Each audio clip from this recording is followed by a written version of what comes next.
I whakahaere hia he wānanga e pāna ki ngā rongoā take o te Māori ki runga i te marae o Waioomio i ko tatanei.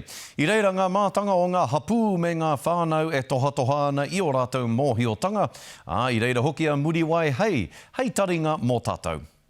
Ko te mirimiri i ngā waiwai mā te rongoā Māori e ora ai te iwi. For Māori to be well, we need to be able to be Māori. Nā Ngāti hine te karanga kia tū mai ai tēnei hui rongoā Māori, me te pōhiri hoki ki tēnei tohunga rongoā Māori no Tainui Waikato. What I like about noho like this, that it's about whānau, it's about hapu, and that's where the strength from rongoā will always be.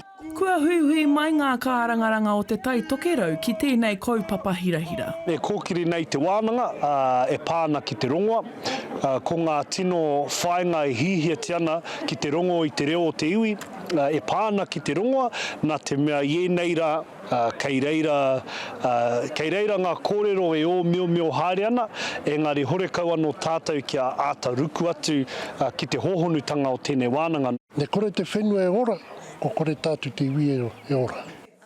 Kua harikoa ngā kaumātua o te iwi mō ngā hua ka puta mai.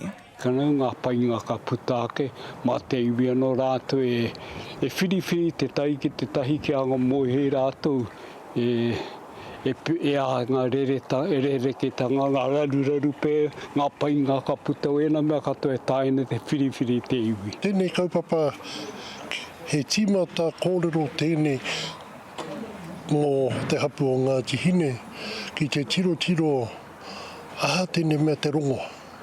Ne?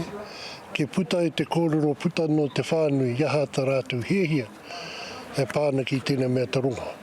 He ora ngā tonutanga o roto i tēnei mahi kia whakarauora ai ngā taonga o rātou mā.